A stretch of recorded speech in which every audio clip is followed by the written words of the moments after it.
estado civil, lo mismo, con quien vive, el cónyuge, ¿sí? Contactos de familiares.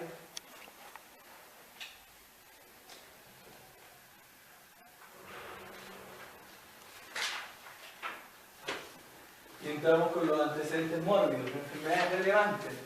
Yo voy a preguntar a la misma persona, ¿han tenido enfermedades relevantes, han tenido enfermedades importantes últimamente, hace un año hasta la fecha?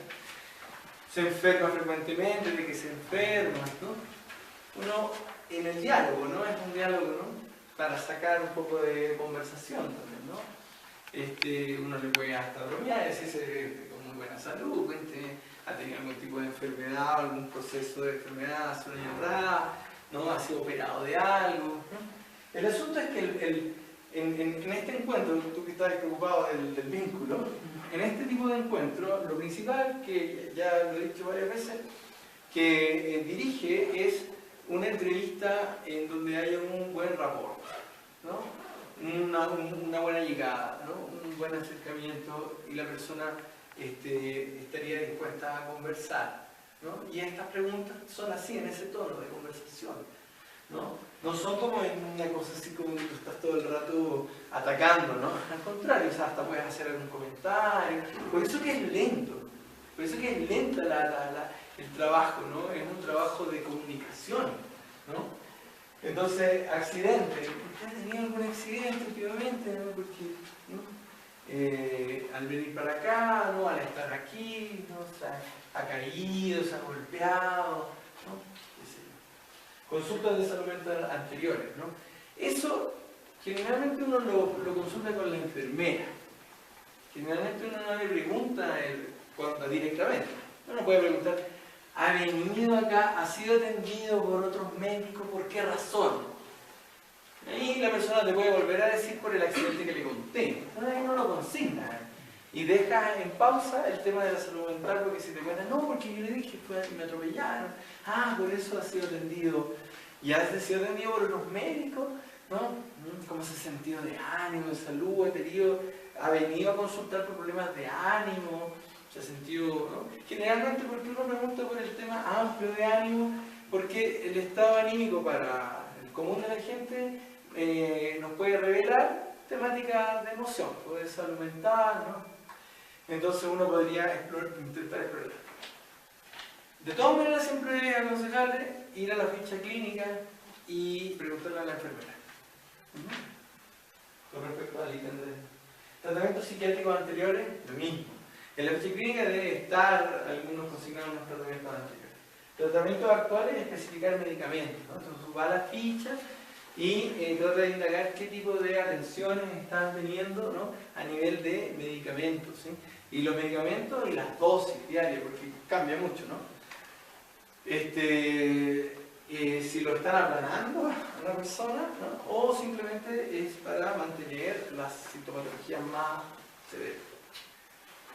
Consumo de sustancias. Pregunta, ¿y usted ha tomado algún tipo de sustancia? Por ejemplo, ¿le gusta tomar alcohol? ¿Le gusta beber? ¿O ya no? ¿Sí? Generalmente las personas te pueden consignar, ¿no? Te pueden decir en las fiestas, ¿no? Uno puede entrar por las vallas y preguntar, ¿y en la fiesta usted toma? ¿O ya no toma? ¿no? La persona dice, ¿le gusta tomar? ¿no? Frecuentemente, a veces, te dice a veces. ¿Y qué es a veces?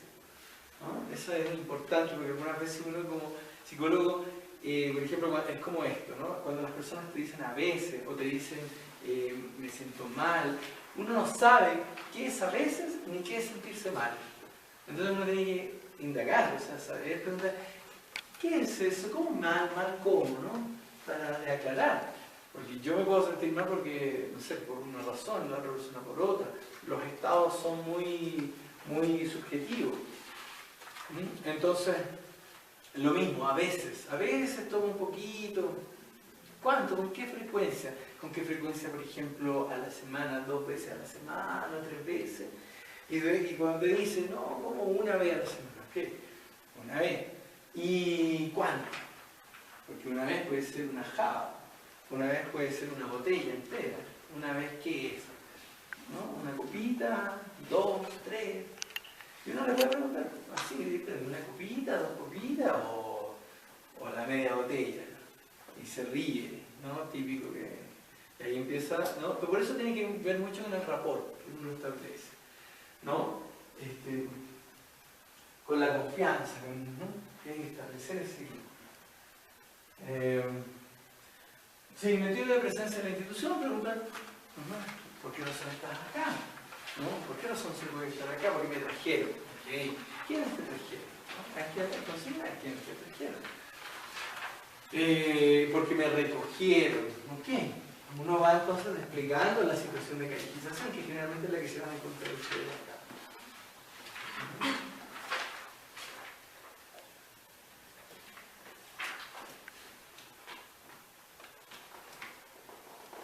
Ahora, lugar de procedencia. Sobre la historia personal. Lugar de procedencia. Hay mucha gente que no es de acá, ¿no?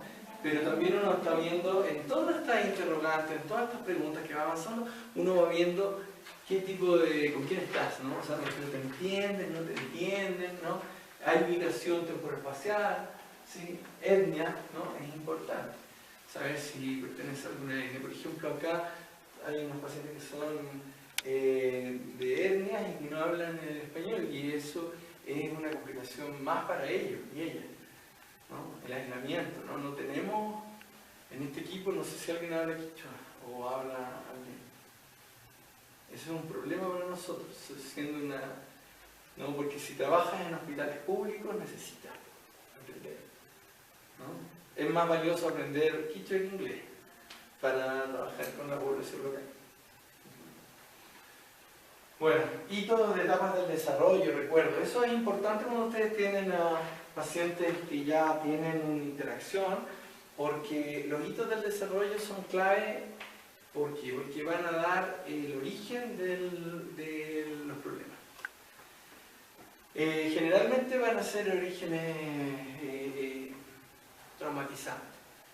Con la población de hospitales públicos y de sectores como este, que también es público, van a encontrar muchos episodios en las etapas de desarrollo de violencia que rompen con la estructura psíquica. Y eso es un primer dato que tienen para consignar el problema psíquico que tienen. Entonces, preguntar, por ejemplo, si se acuerda algo desde pequeñito, los 3 años, los 2 años, hitos, ¿no? 6 años, la mamá, el papá, los niños. Ahí hay que afirmarse un poco emocionalmente, porque algunas veces hay gente que recuerda mucho maltrato a pequeña edad, a muy corta edad, ¿no? Luego, entonces, después sigues la exploración desde el primer septenio, después te saltas a la primera etapa, ¿no? Hasta llegar a la parte de la adolescencia, la media, ¿no? La adolescencia media, la adolescencia tardía, por cierto, si se acuerda algo de cómo fue, por ejemplo, sus 18 años, ¿no? En el entorno psicosocial, ¿no? Estamos hablando de mamá, papá, amigos, colegio, ¿no? Episodios de contención, de cariño, no cariño, presencia, ausencia de padres, ¿no? Ahí pueden, por ejemplo, escuchar que ya a cierta edad, 11, 10 años, puede ser que hay gente que ya estaba en la calle, que ya papá y mamá los botaron, o pasó algo con ellos, no murieron. Bien, habilidades logradas cognitivas, ¿no?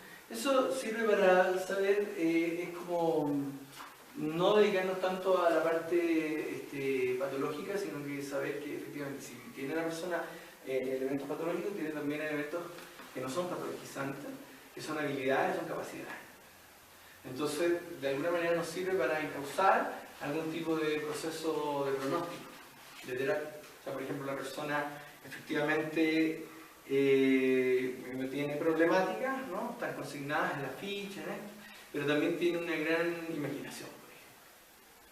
Entonces, o tiene una gran destreza, no sé, motriz, ¿no? Y así, descubrir alguna potencialidad. ¿Para qué nos sirve? Para entender que nosotros podemos entrar por ahí, ¿no? O aconsejar a las terapeutas ocupacionales o a los psicólogos que vengan, a las psicólogas que vengan, a trabajar y reforzar esto, ¿no? ¿Sí? Por ejemplo, un buen contacto visual, una buena comunicación, uno podría intuitivamente darle paso a que podemos hacer trabajo con esa área, ¿no? Entonces nos podría dar esa área. Y esto de las habilidades logradas es importante porque podría ser un punto que nosotros podemos ampliar mucho más. Y decir, ¿sabes que yo voy a trabajar con estas habilidades de la persona? Mi terapia va a ir encaminada por ahí. Rasgos y posiciones de la interacción tiene que ver con la interacción con nosotros en la entrevista. Gente que se bloquea, gente que está súper abierta, gente que no logra establecer la mirada, y así, diferentes rasgos de la interacción. Eso nos ayuda también para consignar el nivel de pronóstico que podemos tener, ¿no? O el trabajo que podemos ir logrando. Por ejemplo, si a las 3 sesiones, a las 4 sesiones la persona no te miraba y después te empieza a mirar, lo tienes consignado en la ficha, ¿no? Que en realidad no te miraba, ¿no? Son logros. Esos son logros terapéuticos. Bueno, los pródromos y síntomas. Algún tipo de iniciación, de sintomología previa. Saben que hay sintomologías previas, ¿no? Antes que se declare algún tipo de brote, algún tipo de episodio diagnosticado, ¿no? Entonces ahí lo asignan los pródromos. Conductas precisando la frecuencia. Ahí ustedes tienen que observar, ¿no? Algunas veces las conductas del paciente. Yo entiendo que ahora va a ser muy breve y quizás para la próxima vez van a poder hacer un seguimiento mayor, quizás venirse más temprano, eventualmente, y seguir a su paciente para observar esto de las conductas, ¿no? Se supone que acá nosotros como psicólogos tenemos que no solo en la propia entrevista sacar las conclusiones, sino que también darnos algún tiempo de la observación y ver a la persona, por ejemplo, interactuando por ahí con otros, ¿no? Pero en este momento podremos entender que hay algún tipo de conductas que son perseverantes, ¿no? ¿Sí? Repetitivas, temáticas repetitivas, ¿no? Conductas motrices repetitivas, qué sé yo. Grado de conciencia del problema, ¿no? Uno lo explora preguntando si tiene algún problema, ¿no? Y qué cosas que podrían estarle afectando, ¿no? Si le gustaría mejorarse de algo, ¿no? Y la persona te puede decir, doctora, no sé, del dolor que tengo, de los pensamientos, me vienen acá, me hablan, ¿no? Y ahí empieza, ¿no? Ya, usted cree que eso es lo que le está pasando. ¿Por qué le está pasando? No, creo que estoy enferma por esta razón, ¿no? O creo que estoy mal de la cabeza, bueno, depende, ¿no? Y entonces ahí uno tiene que explorar el mal de la cabeza, así como que, ¿qué le está pasando? A ver. Y hacer que se abra ese espacio. Ahora, la exploración del sensorio motriz tiene ahí la temática de los tres que ustedes tienen. ¿Sí? Ahí tienen el tema de Ardila, que es, yo les pasé en la página 144, hay una breve evaluación, ¿no? En esta parte pueden hacer lo que estábamos conversando de las indicaciones, orientaciones, obediencia, espaciales, ¿no? Temporales, la memoria, ¿no? Pueden empezar a explorar, ¿no? esa parte. Ardila les da, yo les mandé un documento de Ardila, que les da, si lo leen, yo solamente pido que avancen a la página 144 a leer esa, pero yo les aconsejo que lo lean, porque es muy importante en esta área, ¿no? ¿Sí? Entonces, área de cinismo. Aquí ya entramos en temas cada vez más psíquicos, ¿no? Estamos entrando en estabilidad de ánimo, ¿no? Ante la entrevista. Por ejemplo, cuando se acuerda de las etapas del desarrollo, cuando se acuerda de los padres, de la mamá, del papá. ¿Cuál es la estabilidad emocional, ¿no? ¿A dónde es donde se quiebra emocionalmente? Uno tiene que consignar esos quiebres, ¿no? Saber que esos quiebres son con los que nosotros vamos a trabajar. En la clínica nosotros trabajamos con esos quiebres, con esos tipos de relatos, ¿no? Preocupaciones, estableciendo orden de importancia, ¿no? Preocupaciones psíquicas, estamos hablando, ¿no? Entonces la persona dice, tengo miedo que, por ejemplo, el tipo de alberga, y yo me he topado con algunas personas que dicen, tengo miedo que me roben, tienen alguna vez ideas un poco delirantes con respecto a algo, con respecto a que le van a pegar o que le van a robar, por ejemplo, estoy dando un solo ejemplo. Eso ha pasado en los psiquiátricos. Preocupaciones, ¿no? Preocupaciones de orden físico, ¿no? ¿No? Que puedo tener una enfermedad o otra, qué sé yo. Autopercepción de las capacidades, estableciendo orden de importancia. Y eso también tiene conexión con lo anterior que habíamos visto de las potencialidades, pero si es consciente de las potencialidades, ¿no? ¿Cuáles son sus capacidades? ¿Y para qué es bueno? ¿No? Preguntarle, ¿usted para qué es bueno? ¿A qué le gusta hacer? No, yo soy bueno para la jardinería, por ejemplo, aquí tenemos un espacio de jardinería, ¿no? ¿Qué otra cosa también es buena? No, bueno, sí, para la pelota, si era bueno para la pelota, ¿no? Nos da potencialidades para entrar a hacer cambios en sus narrativas, ¿no? Entonces, si teníamos acá preocupaciones, acá tenemos entonces autopercepción de capacidades. Y entonces podemos contrarrestar en la intervención clínica. ¿No? Dependencia de otros, establecer toda la importancia, ¿no? Ahí se puede preguntar, ¿y tú con quién te sientes más cercano? ¿Tienes algún amigo cercano, una amiga cercana acá? ¿No? ¿Alguien que te acompañe? ¿No? Eso se puede ver el nivel de redes que puede lograr la persona, el nivel de socialización que tiene, ¿no? El nivel de apego, si logra crear vínculos. Muchas veces las personas con las que nos enfrentan no logran generar vínculos, y entonces, bueno, ahí no va a hacer, no sé, algunas ideas del pronóstico. Manejo de la agresividad, ¿no? Aquí puedes consultar con cuidadoras, pero también puedes preguntarle a una persona, ¿cómo te enoja? ¿Te has enojado últimamente, en el último tiempo? ¿Y qué haces cuando te enojas? ¿Pegas, pateas, insultas? ¿No? Y ahí entonces después uno va contrastando con las cuidadoras que son enfermeras.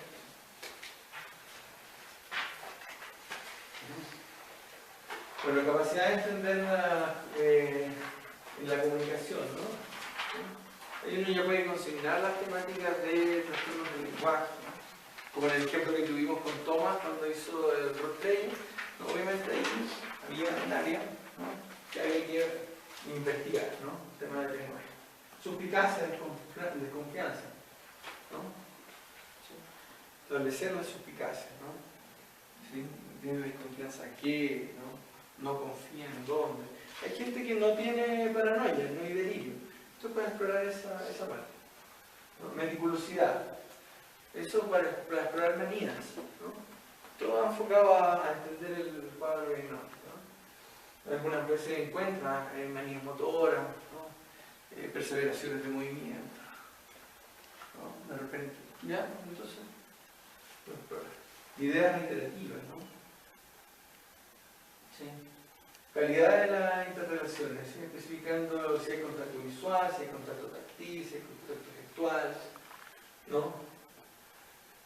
Aquí en esta área tenemos las problemáticas más de esquizoides, ¿no? Esquizotipia, ¿no?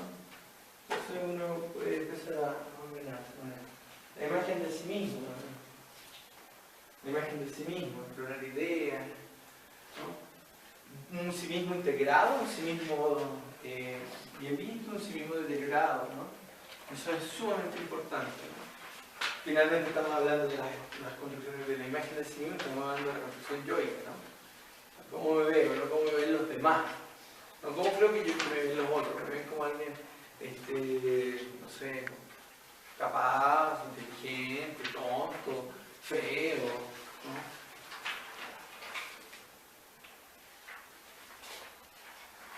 Elementos de evidencia.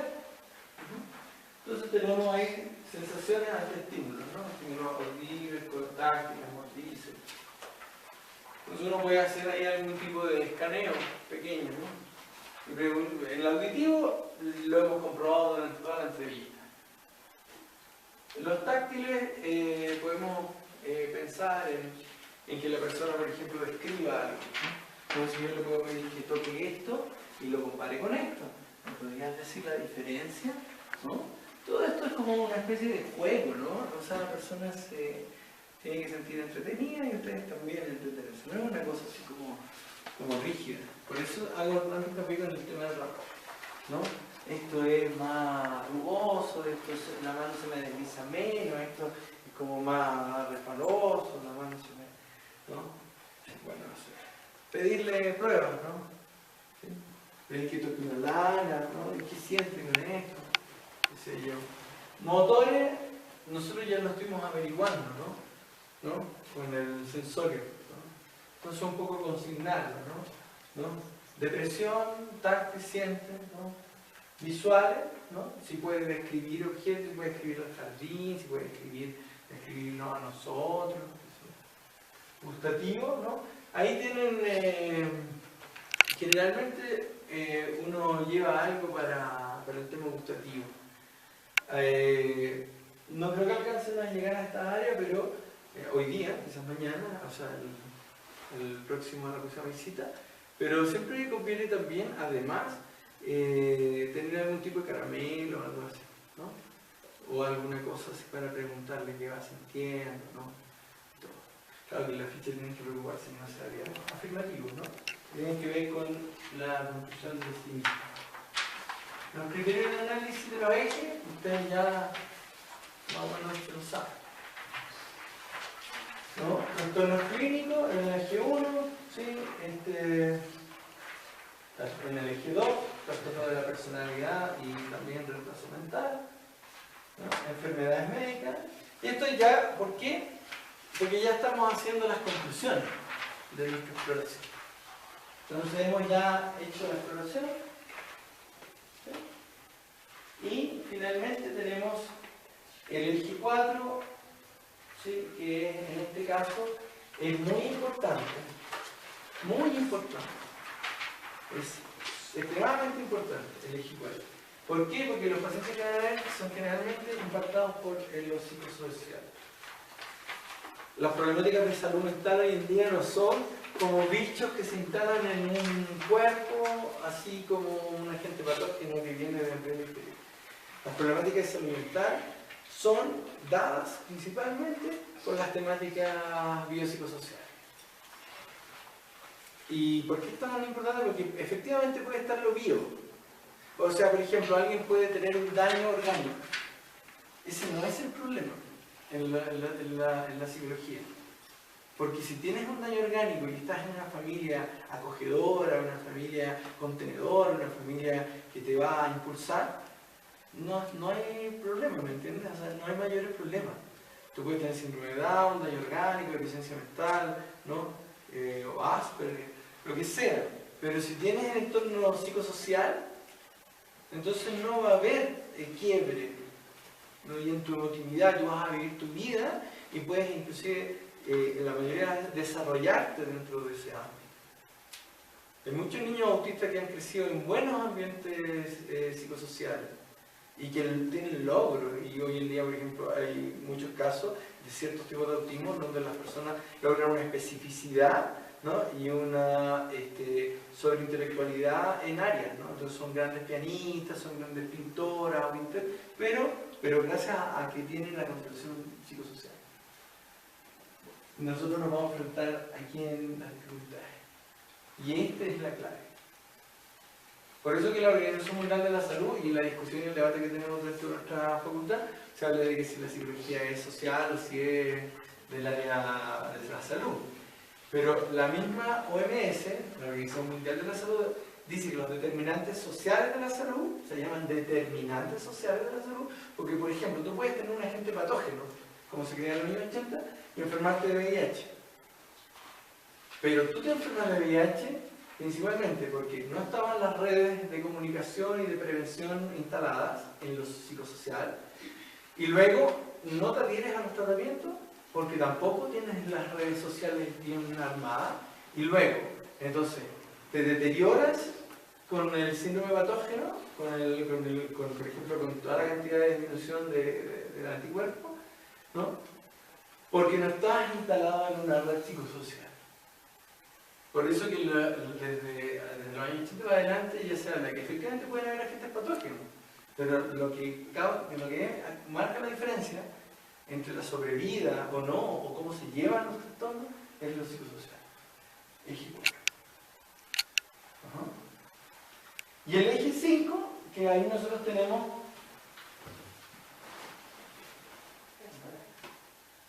una ficha, que creo que todas la tienen, ¿o no? Sí. Exacto. Ya. La actividad general es una actividad que tiene grandes rangos. Si ustedes ven, no es un asunto de cómo puntuar en exactitud. Hay una aproximación. Una aproximación sobre ciertas observaciones conductuales, ¿cierto? Y es eso. Es una aproximación, ¿no?, que te da a entender que luego de hacerla, ¿no?, de pasar por el screening, tú como clínico te da a entender que la persona está en una situación de mayor o menor riesgo.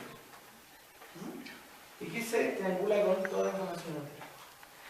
Bien, chicos.